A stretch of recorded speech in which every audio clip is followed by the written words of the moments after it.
আপনার অবর্তমানে কেউ ধরেন আপনার মোবাইল ফোনটাকে টাচ করলো বা আনলক করার চেষ্টা করলো, তৎক্ষণাৎ তার মোবাইলে ছবি উঠে যাবে, সে কিন্তু জানতেও পারবে না। পরবর্তীতে আপনি এসে দেখতে পারেন যে কে আপনার মোবাইলটা কতবার আনলক করার চেষ্টা করেছে বা টাচ করেছে, তার ছবি সহ কিন্তু প্রমাণ আপনার কাছে থেকে যাবে। এরকম একটা ইন্টারেস্টিং টিপস নিয়ে আজকে আমি এসেছি। তো এই টিপসটি জানার জন্য আপনাকে আমার মোবাইলের স্ক্রিনে যেতে হবে। প্রথমে আপনাকে যেতে হবে প্লে স্টোরে গিয়ে আপনাকে টাচ করতে হবে এই অ্যাপ্লিকেশনটাকে, হু টাচ মাই ফোন। তো আমি সেটা সার্চ করে নিয়েছি। এই যে আপনি দেখে রাখুন এই অ্যাপ্লিকেশনটা, চিহ্নটা ভালোভাবে দেখে রাখুন, এই অ্যাপ্লিকেশনটা আপনাকে ডাউনলোড করতে হবে। তো আমি সময় বাঁচানোর সাপেক্ষে আগে থেকে অ্যাপ্লিকেশনটাকে ডাউনলোড করে রেখেছি। তো এই অ্যাপ্লিকেশনটাকে আপনাকে ডাউনলোড করার পরে আমার মতো করে ওপেন করে নিতে হবে। আমি ওপেন করে নিচ্ছি। আপনি কিন্তু ভালোভাবে যেগুলো আমি দেখাচ্ছি একটা টিপসও ছাড়বেন না। যদি ছেড়ে দেন তাহলে কিন্তু আপনার অ্যাপ্লিকেশনটা কাজও না করতে পারে। তো আপনাকে যেটা করতে হবে, ওকে মারতে হবে। ওকে মারার পরে আপনাকে দেখুন নিচে বলছে নেক্সট করতে, 5বার নেক্সট করতে বলবে। আপনি 5বার নেক্সট করে নেবেন। আমিও নেক্সট করছি। এই নেক্সট করার পরে আপনার দেখুন এখানে একটা অন অফ করার মতো সুইচের অপশান আছে এই মিডিল পজিশনের জায়গাটা। তো এই অন অফ বোতামটাকে আপনাকে টাচ করতে হবে। আমি করে নিচ্ছি। এরপরে আপনাকে ওকে করতে বলছে, তো ওকে করুন। তারপরে অ্যালাউ করতে বলছে, অ্যালাউ করুন। আবার ওকে করতে বলছে, ওকে করুন। এরপরে সব সেটে হয়তো এটা আসতে পারে আবার না আসতে পারে।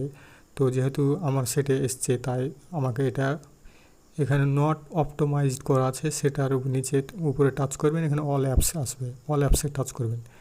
তারপরে যে অ্যাপ্লিকেশনটা আপনি ইনস্টল করলেন সেটার কাছে যান। আমি চলে যাচ্ছি।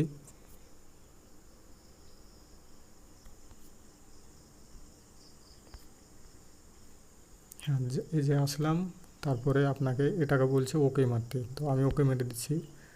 তারপরে ব্যাকে চলে যান। ব্যাকে যাওয়ার পরে আপনাকে ওকে মারতে বলছে, আবার ওকে মারুন। এরপরে দেখুন এই অ্যাপ্লিকেশনটাকে আপনার অ্যালাউ করতে বলছে, তো আমি অ্যালাউ করে দিচ্ছি। ব্যাকে যান। ব্যাকে যাওয়ার পরে দেখুন আপনার অ্যাপ্লিকেশনটা অন হয়ে গেছে। এবার অন অবস্থায় আমি যদি মোবাইলটা রেখে কোনো জায়গায় যাই, পরবর্তীতে কেউ যদি আমার মোবাইলটাকে টাচ করে বা আনলক করে বা আনলক করার চেষ্টা করে, যতবার সে চেষ্টা করবে ততবারই কিন্তু তার ফটো উঠে যাবে। তো আমি এখন যদি সেটা করতে যাই তো আমার মোবাইল স্ক্রিন ভিডিও রেকর্ডিংটা বন্ধ হয়ে যাবে, সেজন্য আমি দেখাতে পারছি না। তো আপনাকে আমি পরবর্তীতে দেখিয়ে দিচ্ছি কীভাবে হবে। তো এইভাবে আপনি অ্যাপ্লিকেশনটা বন্ধ করতে পারেন। আপনি কোনো জায়গায় যদি যান মোবাইলটা রেখে, আপনার অবর্তমানে যদি কেউ আপনার মোবাইলটাকে ব্যবহার করার চেষ্টা করে বা আনলক করার চেষ্টা করে, প্রমাণ সাপেক্ষ কিন্তু তার ছবি সহ আপনার কাছে থেকে যাবে। কীভাবে থাকবে সেটা আপনি দেখুন। এইভাবে যদি আপনি মোবাইলটা অন করে রেখে কোনো জায়গায় চলে যান, পরবর্তীতে এসে দেখবেন যে আপনার মোবাইলে কেউ হয়তো টাচ করেছে বা আনলক করার চেষ্টা করেছে, তাহলে কিন্তু যে আনলক করার চেষ্টা করেছে বা মোবাইলটা টাচ করেছিল তার কিন্তু ছবি উঠে গেছে, সে জানতেও পারবে না। পরবর্তীতে আপনি এসে সেটা দেখতে পাবেন সে কতটার সময় কতবার আনলক করার চেষ্টা করেছে বা আনলক করেছে বা করেনি, সম্পূর্ণ কিন্তু প্রমাণ সাপেক্ষ আপনার মোবাইলে থেকে যাবে। যেমন দেখতে পাচ্ছেন আমার সামনে আমি কতবার টাচ করেছি, কতবার আনলক হয়েছে বা হয়নি। আমি যেমন 3বার করেছি, 3বারই আমার আনলক হয়ে গেছে। তো আপনি এভাবে এই অ্যাপ্লিকেশনটাকে ব্যবহার করতে পারেন। তো আজকে আমার এই যে টিপসটি নিয়ে এসেছিলাম সেটা আপনার কেমন লাগলো অবশ্যই কমেন্ট বক্সে জানাবেন। যদি ভালো লাগে তাহলে অবশ্যই লাইক কমেন্ট শেয়ার করবেন।